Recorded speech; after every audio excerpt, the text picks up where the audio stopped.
समझ लो इसे तुम, वक्त की मार खाते रहोगे, वक्त की मार खाते रहोगे। नींद त्यागो जरा आँख खोलो, नींद त्यागो जरा आँख खोलो, अब तलक यूं ही सोते रहोगे, तब तलक यूं ही सोते रहोगे। तुम हो चंद रोजा मुसाफिर, तुम हो चंद रोजा मुसाफिर, तुम हो चंद रोजा मुसाफिर, तुम हो चंद रोजा मुसाफिर।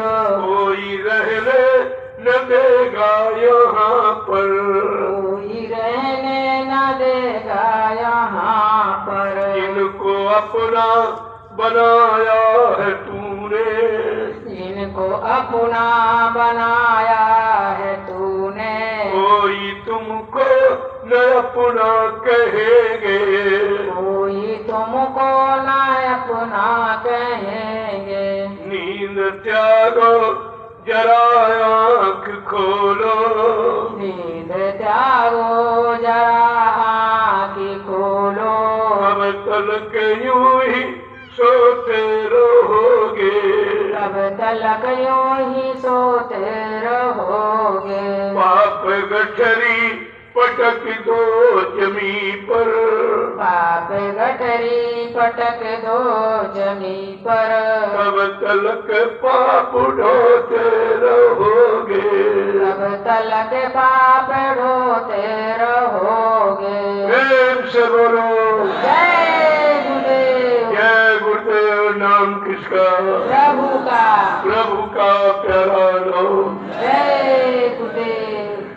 सत्संगी प्रेमी जनों, ये है सत्संग, ये आपको कहीं नहीं मिलेगा, कहीं चले जाओ। अब सत्संग कहीं नहीं पसंद होता है, अपनी बड़ी बातें, अपने स्वार्थ लोभ लालच की बातें, अपने मान सम्मान सामान पाने की बातें, लेकिन भगवान पाने की बात कोई नहीं करता है। और आपको भगवान चाहिए, आपको तो भगवान चाहिए, परमात्मा प्रभु चाहिए, लेकिन वो चर्चा कहीं नहीं, वो केवल नैमिषारण्य की पावन पवित्र भूमि पर होती, क्योंकि ये 88,000 ऋषियों की तपोभूमि है, शुद्ध भूमि है, इसलिए वो चर्चा केवल नैमिषारण्य और सबको सूचना दी जा रही है। ये भी जागो, पीछे तो अभी होश में आ जाओ, ये मानव जीवन का अनमोल समय वक्त जा रहा है, फिर आपको मिलेगा नहीं, फिर ये नहीं मिलेगा, इसलिए विचार करो, अभी मौका है, विचार करो। वक्त है गुनाहों का, तौबा कर ले, ये गुनाहों का वक्त है, माफी करानी। जो जो गुनाह पाप किए और आज भी कर रहे हो, आ गया माफ करने वाला, अपने बुरे पाप कर्मों की माफी करा लो, मैं ये भी समय तुम्हारे हाथ से निकला जा रहा हूं, उसकी सूचना दीजिए। जय गुरुदेव। देखो उतना सुनो जितना हजम हो जाए, तुम्हारे भूलने की आदत है। गुरु ने कितना सुनाया मथुरा में, 10 जुलाई 1952 से 2012 सब भूल गए। एक भी वचन अगर याद होता तो तुम गुरु से अलग नहीं होते, उनकी दया से वंचित नहीं रह जाते, लेकिन तुम्हारे पास कुछ नहीं, कुछ भी नहीं। जब वचन नहीं तो बचोगे कैसे? इसीलिए शंका संदेह घोर ब्रह्मचर्य गए। एक बार फिर आपको मौका दिया जा रहा, अभी जागोगे तुम, अपना काम बना लो, ये आपकी समय की बुद्धिमानी होगी। मानव अनमोल जीवन ये बार बार नहीं मिलेगा। कबहू करी करुणा न देही, देत ईश विनहेश नहीं, कभी कभी करुणा निधान, कृपा दया मेहरबानी करके मानव अनमोल मंदिर आपको देता है कि जाओ अब की बार इस मनुष्य मंदिर में बैठी जीवात्मा को जगाओ, घर पहुंचाओ। इस काम के लिए मिला। ये खाने पीने बाल बच्चे पैदा करने के लिए नहीं मिला। ये तो सभी करते। सूत्रधारा लक्ष्मी पापी घर होए और संत दर्श हरि कथा गोस्वामी दुर्लभ। ये दोनों दुर्लभ है। संतों का मिलन और प्रभु की प्राप्ति की युक्ति, ये दोनों दुर्लभ है। और आप कुछ नहीं जानते। आप बोल बुलैया में चले, जिसने गुरु के खुद नहीं माना, खुद नहीं पहचाना, तुम उसके पास रहकर क्या प्रभु की प्राप्ति कर लोगे? जब तक गुरु की पहचान नहीं होगी, गुरु प्रभु से मिलाने वाला, अगर वो नहीं मिलेंगे तुम कभी मिल ही नहीं सकते। ये बिचौलिया है, ये मध्यस्थ है। बगैर इनके प्रभु की प्राप्ति नहीं होती। आपको तो मिले लेकिन आप पहचान ही नहीं पाए। और उनके पास जा रहे जब खुद ही नहीं गुरु पहचान, तो तुमको कहां से पहचान कराएगा? जो गुरु के वचनों को खुद नहीं याद रख पाया, तुम्हें क्या याद कराएगा? लेकिन समझ तुम्हारी भी खत्म हो गई। मैं 12 वर्ष लगातार हिंदुस्तान में रात दिन गुरु के वचनों की याद कराता था।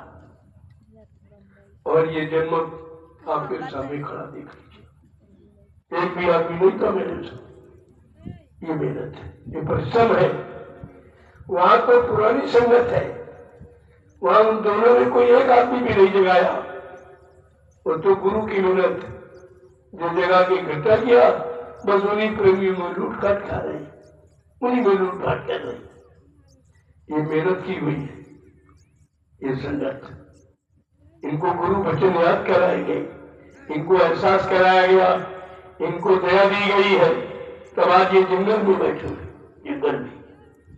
ये छोटी मोटी बात नहीं है। आपको बुद्धि से सोचना चाहिए कि अगर कोई बात नहीं है तो जंगल में थे लोग कैसे आ गए, कैसे आ गए? विचार करना चाहिए आपको। इसलिए मैंने आज सत्संग का दूसरा दिन है। मैंने अभी 2 घंटे आपको बताया था तो फिर आपको बता रहा हूं, लेकिन उतना सुनो जितना हजम कर जाओ। तुम्हारी आदत भूलने की, आगे पाठ पीछे सपाट, जो कुछ कहा वैसा भूल जाते हो। इसलिए मैं आपका समय, अपना समय अब खराब नहीं करना चाहता। उतना कहूंगा जो तुम्हारी याद में आ जाए। अपना काम बना लो आप। काम तो 2 ही शब्दों में है। यह शरीर किराए का मकान है और शरीर रहते रहते जीवात्मा का कल्याण करो, इसके अलावा कोई सत्संग ही नहीं। अब ये 2 शब्द समझाने के लिए, बताने के लिए, विश्वास कराने के लिए कितने वर्ष बीत गए, कितने घंटों समय चला जाता, लेकिन आपकी समझ में कुछ नहीं आता। इसलिए मैं अब अपना और आपका समय खराब नहीं करूंगा। उतना कहूंगा जिसको तुम याद कर सको, अपने जीवन में उतार सको और लाभ प्राप्त कर सको, उतनी बात कहूंगा, बाकी कुछ। क्योंकि आपको गुरु के वचन नहीं मालूम। गुरु ने क्या आदेश दिया था? कहा बच्चा, टाट परिवर्तन की निशानी है।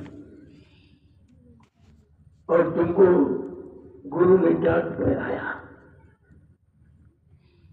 1983 में वोट क्लब दिल्ली ले गए और कहा बच्चा ये पार्लियामेंट है, इसके सामने शपथ और कसम खाओ कि जब तक देश में अच्छी व्यवस्था नहीं आ जाएगी, ये टाट फकीरी भेष ये शरीर से उतारा नहीं जाएगा।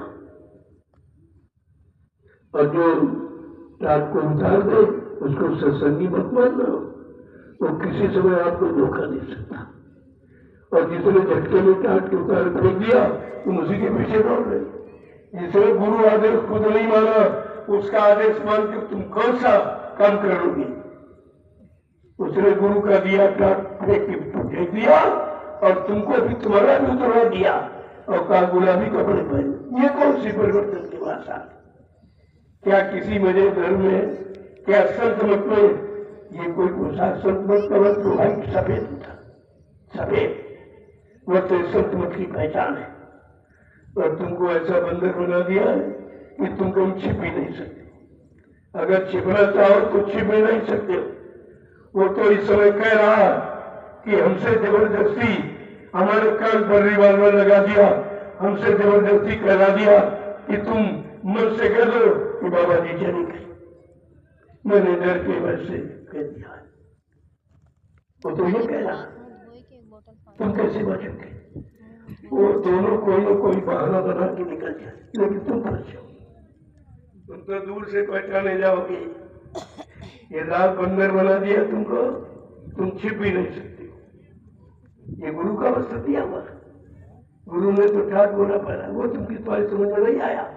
वो पहने में शर्म खाई, जो गुरु ने आदेश किया उसके लिए शर्म। और ये इसे क्या मिलेगा? इसे क्या मिलेगा? और ये भी नहीं मालूम है ये गुलाबी कपड़ा पहनाया कब गया। तब तो ये संगत में आया भी नहीं था। ये भी 80 में आया, दूरदर्शी बनी था, इसके पहले नहीं था।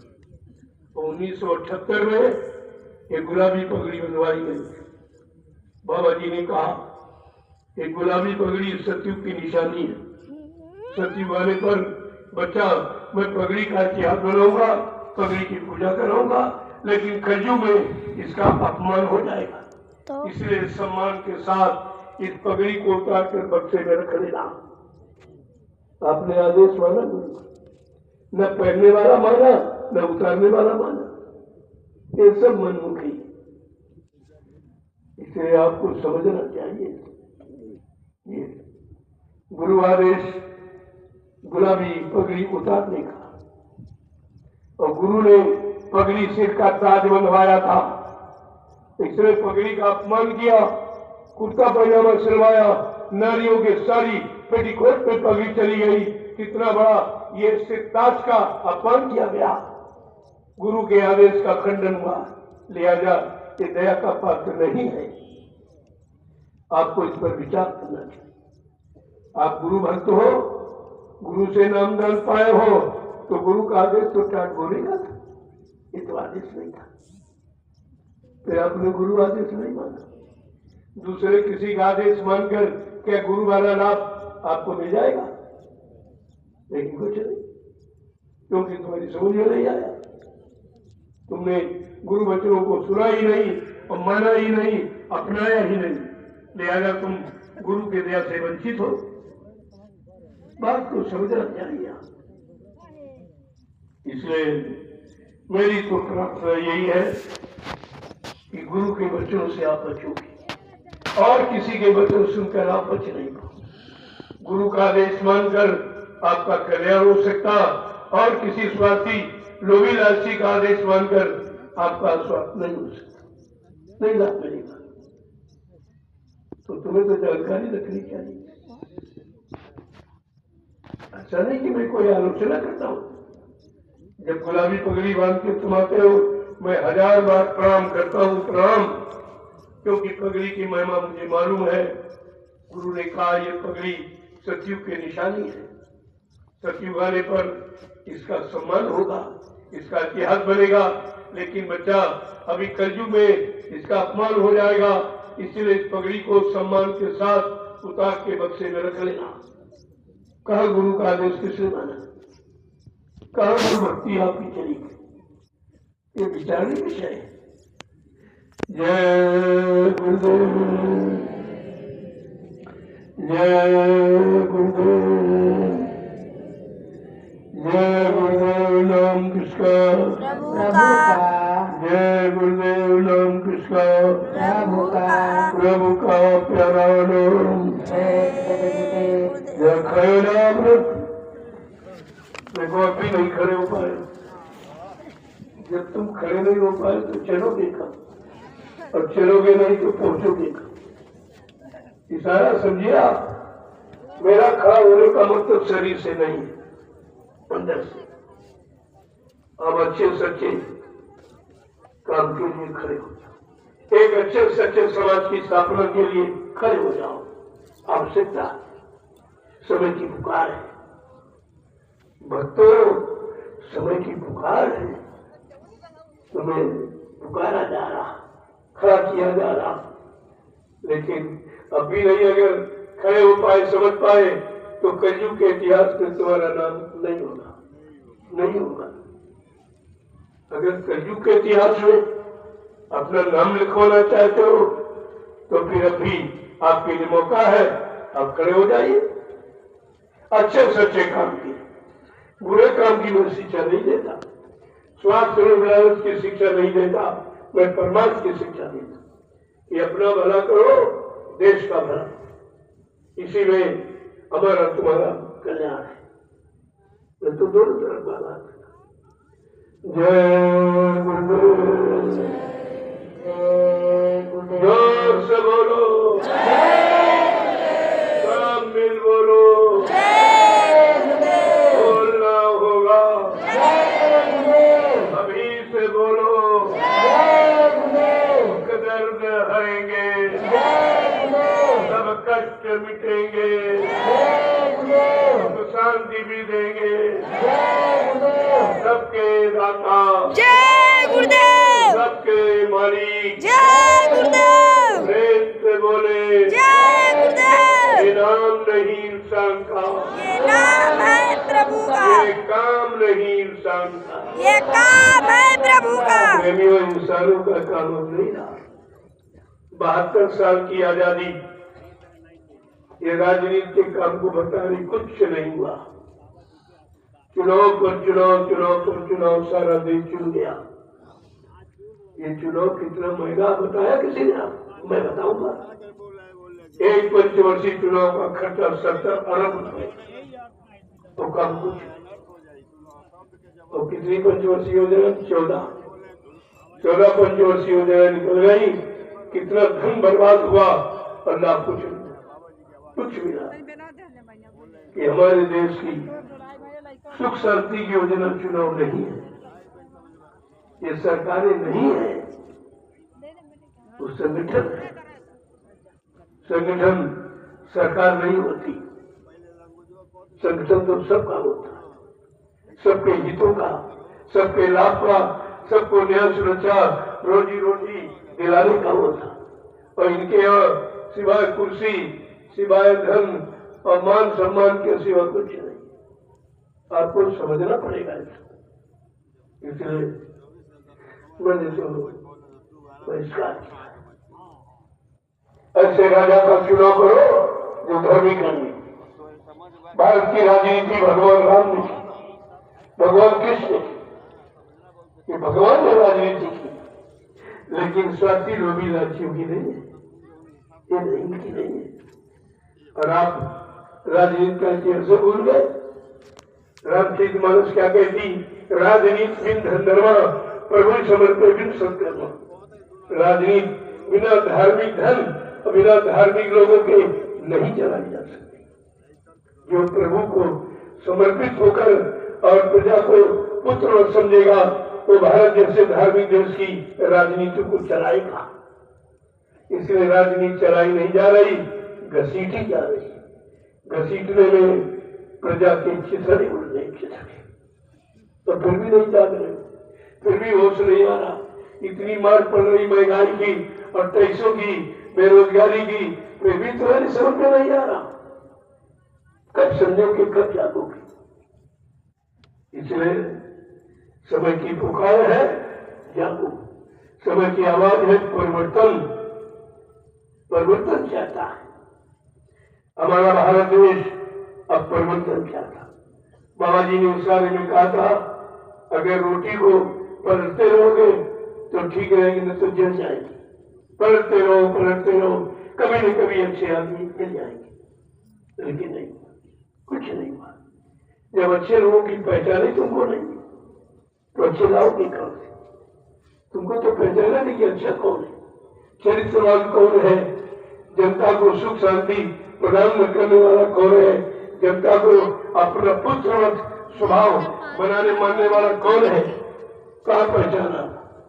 तो आप इसलिए रामचरित मानस बराबर इशारा करती है कि मतलब यानी जिसके राज्य प्रजा दुखी, जा सुराज प्रजा दुखारी, स्वर्ग पवस नरक अधिकारी जिसके हाथ में प्रजा दुखी है वो राजा नरक में जाता। क्या अभी दुख की कोई सीमा बनती नहीं? जनधन दुखी है, बच्चा बच्चा रो रहा है। जिस देश की ऐसी हालत हो उस देश के राजा को जीने का अधिकार नहीं।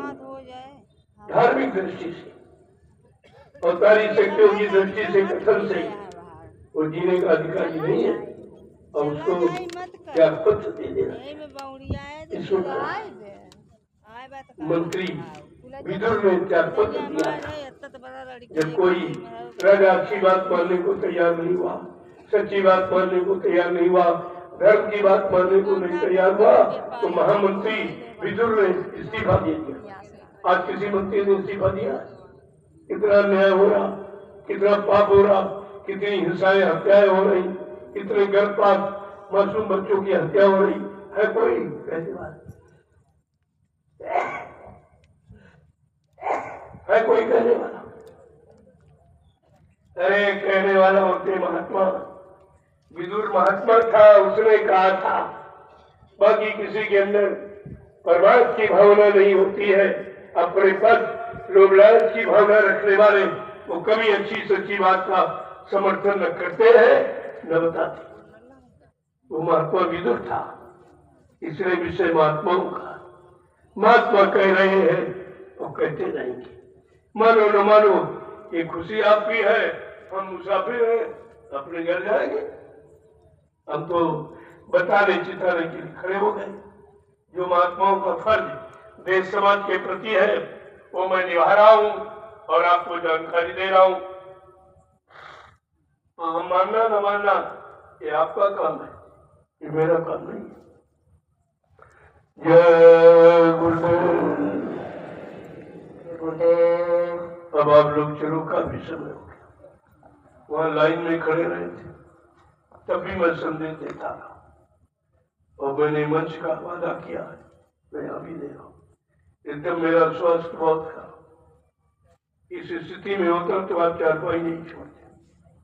मैं बराबर संदेश दे रहा हूं, इस शरीर की परवाह नहीं है, हमें देश समाज की परवाह है। जो देश समाज के लिए आया है, परमार्थ के कारण साधु धर्म शरीर, जो परमार्थ समाज देश हित आया है वो अपनी परवाह नहीं करता। ये बात आपको समझनी चाहिए। वैद्य ने मना किया है कि ज्यादा देर आप बैठिए मत, बोलिए मत। ये कैसे होगा? तो बड़ा मुश्किल है, बड़ा संभव है। लाखों लाख प्रेमी आ रहे हैं, मैं उनको कैसे संतुष्ट करूंगा? इसलिए ये काम नहीं होगा। जीवन रहे चला जाए, जीवन की परवाह नहीं है, जीवों की परवाह है। जीवों की परवाह है, अपने जीवन की परवाह नहीं है। इस बात को मद्देनजर रखिए आप। जय गुरुदेव। अब आप चलो अपने बड़ी टेंट रोटी में, भोजन भंडार में। देखो ये विशाल जन समागम है। हमारा सबका परम कर्तव्य है अपने परिवार के किसी सदस्य को नाराज मत करो। थोड़ी थोड़ी जगह, वैसे जगह आपके पास और वो 13 बीघे पूरा खाली पड़ा, जहाँ 25 छप्पर रखे, धूप से बचने पानी से बचने का पूरा इंतजाम है। जहाँ एक समर लगा हुआ है, हैंडपंप लगा, व्यवस्था सब आपकी। और एक भंडारा वहां भेज दूंगा, आप वहां चले जाइए। बहुत बड़ा मैदान, आपने जो सेवा दी है उससे मैंने 50 बीघे जमीन वहां खरीदी। आप दिशा मैदान की जाइए, कोई किसी तरह की खुशी नहीं, लेकिन एक ही जगह उत्तम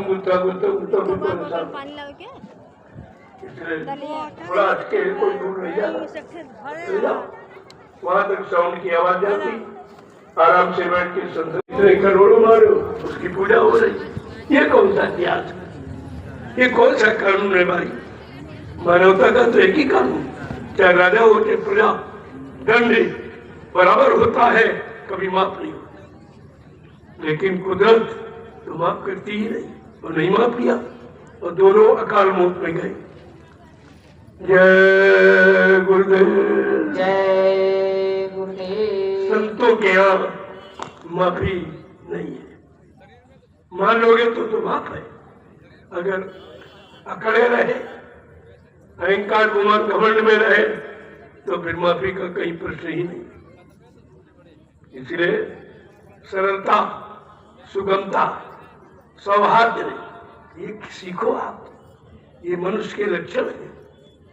जय गुरुदेव। जय गुरुदेव। आप सफाई का विषय ध्यान रखो। ये सत्संग स्थल आपका है, आश्रम आपका घर है।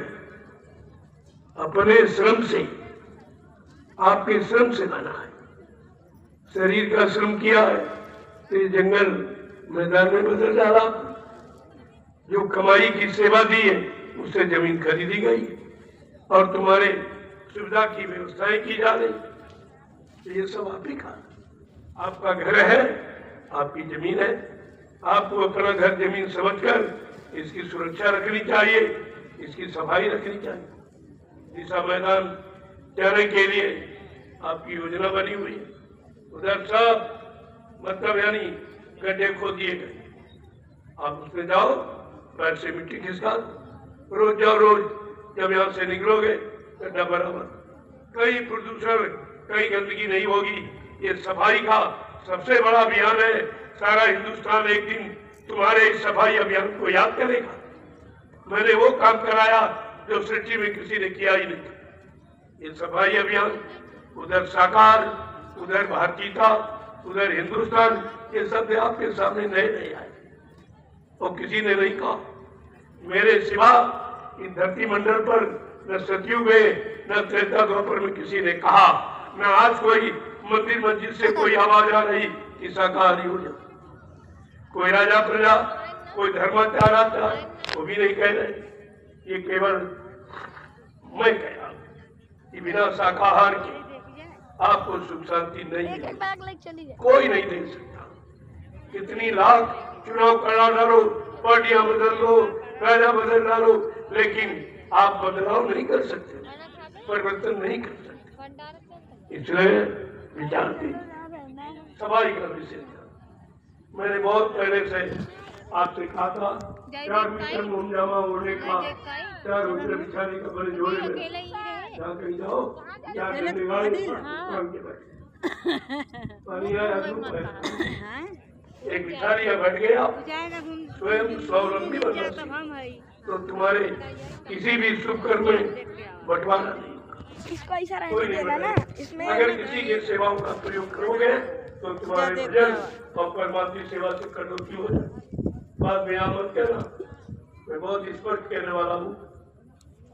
ये सब सफाई महिलाओं का किधर है, पुरुषों का किधर। ये मर्यादा है जो सारा हिंदुस्तान तुम्हें देख रहा। आज ये सीधा प्रसारण हो रहा, आप नहीं देख रहे हो, लेकिन वो तुमको देख रहे हैं कि रात्रि में ये संदेश हो रहा। रात्रि में लोग सेवा कर रहे हैं। कैसा अनोखा काम भारत भूमि पर हो रहा। सारा विश्व नतमस्तक है। आप क्या समझते हो? तो इसलिए तुम्हारा काम सबसे अग्रणी है, लेकिन समझो तब तो होगा।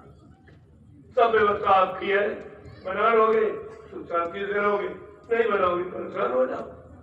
व्यवस्था बनाना हमारा काम है और व्यवस्था को व्यवस्थित ढंग से रखना, प्रयोग करना, ये तुम्हारा काम है।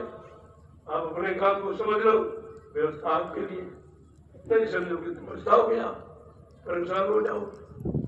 अब इतना बड़ा हमारा जंगल में आया हुआ, कोई कुछ दिखाई दे रहा, किसी कोई अप्रिय घटना, कोई अनुशासनहीनता, कोई चरित्रहीनता, ये नहीं कुछ। बिल्कुल शांत वातावरण, सब देख के हैरत। सारे मजहब के लोग, सारी राजनीति के लोग, सारे शासन प्रशासन के अधिकारी, ये सब देखकर ताजुब कर रहे हैं। इतना बड़ा जंगल में इकट्ठा है, कोई अप्रिय घटना का समाचार। मैंने सबको निमंत्रण किया, डीएम, एसडीएम, पुलिस के सीओ, सबको, मतलब कोई बाकी नहीं। आना ना माना तुम्हारा काम है। इतिहास तो तुम्हें देख ही रहा है। तुम इतिहास से छिप नहीं सकते हो। तुमने कौन सा सहयोग किया? ये सहयोग की भावना तुम्हारे में नहीं है, जबकि हमारा कोई आदमी फ्री नहीं चलता, बिना टिकट नहीं चलता। करोड़ों रुपए रेल वालों को, बसों वालों को, टेम्पो वालों को, सबको लाभ दिला रहे हैं, सबको लाभ मिल रहा है। मेरा कोई प्रेमी बिना टिकट नहीं चले। राष्ट्रीय संपत्ति का दुरुपयोग करना ये राष्ट्रभक्ति के अंतर्गत नहीं है, इसलिए मेरा उपदेश कभी इस तरह का नहीं होता। जो करो अपनी मेहनत कमाई से। हमारा प्रेमी पैदल चलेगा, बिना टिकट नहीं बैठे। ये महिमा है, ये गौरव गरिमा है, ये आदर्श है। आप इसको देखो तो पहले समझ के। ये हिंदुस्तान का विश्व में कहीं नहीं मिलेगा। जो इस जंगल में आपको दिखाई देगा ये कहीं नहीं मिलेगा। ये आपकी गौरव गरिमा है और आपकी मर्यादा है, आपका अनुशासन है। इसमें कम से कम 40 आदमी रात्रि झंडा डंडा लेकर 2-2 घंटे की सेवा। सोने को मिल जाएगा, सेवा भी आपकी होगी। 10-11 बजे तक तो लोग देखते ही है। इसके बाद 2 घंटे, फिर 2 घंटे सवेरा हो जाएगा। आपको ज्यादा नहीं करना और इसी में आपका इतिहास बन जाएगा। सेवा में आपका नाम होगा। तो रात्रि सेवा सबसे महान सेवा जो जग के की जाती। योगी जगता है रात को योग साधना की, और प्रेमी जगता है आदेश पालन की। दोनों की मानता है। ये लिस्ट बना लो और अपना समझ देखो। झंडा सब भी, झंडे को कोई नहीं होना चाहिए। कितनी बार आपसे कहा गया ये प्रेमियों का धनुष बाण है। राम लक्ष्मण जंगल गए, 24 घंटे करने में धनुष बाण मिला और आप कुछ। मैंने तुम्हारे लिए हजारों लाठियां जो दयाल आश्रम में बांस खड़ा था कटवा के आ।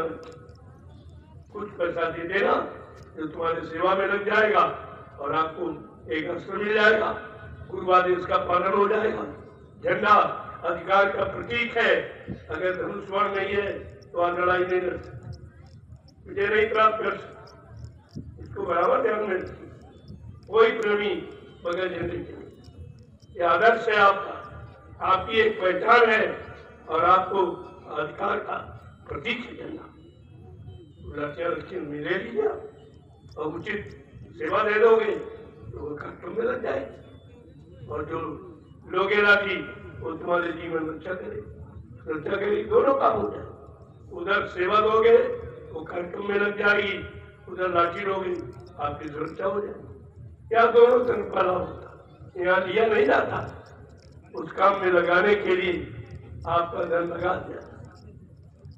कभी मत सोचो यहाँ कोई दुकान, यहाँ कोई व्यापार होता। वो तो आपकी सेवा अच्छे काम में कैसे लगे, कैसे लगाओगे, उसकी कोई न कोई व्यवस्था उनका बना देते। आप उसका पालन करो, दोनों तरफ का लाभ दे। वहाँ झंडे रखे, वहाँ लाठियां रखी, आप ले लीजिए हमेशा। कहा ये तुम्हारा धनुष बाण, इसको साथ रखना, कभी उतारना नहीं। यहाँ सब शर्माते, सबको शर्म। बुरे कर्म पाप कर्मों में शर्म नहीं है, आदेश पालन करने में शर्म करते। तो जब आदेश में की शर्म, उसके फूटे कर्म, तो क्या पाएगा? कुछ नहीं पाएगा। जय गुरुदेव। जय गुरुदेव। आपके लिए भजन वस्त, भजन करने की को ले लीजिए। खुद देख के लेना, फ्री नहीं। जब खुद देख के लोगे तो याद रहेगा, और जो दोगे वो आपके काम में लग जाएगा। मैं तो पैसा देता नहीं, ना मैं रखता हूँ, आपकी व्यवस्था में लगा देता। तो तुम्हारा दोहरा लाभ, भजन वस्त्र भी मिल गया और जो सेवा आपने दी वो कार्यक्रम में लगा दी जाए। यहाँ किसी तरह का नुकसान नहीं। साधु से हो न कार्य हानि। साधु संत महात्माओं से कभी किसी की हानि नहीं हो सकती। वो इसके लिए आते नहीं, परमानंद के कारण साधु धराशरी जो परमार्थ समाज देश जनित आया है वो कभी किसी का नुकसान नहीं करता। अब ना तुम समझ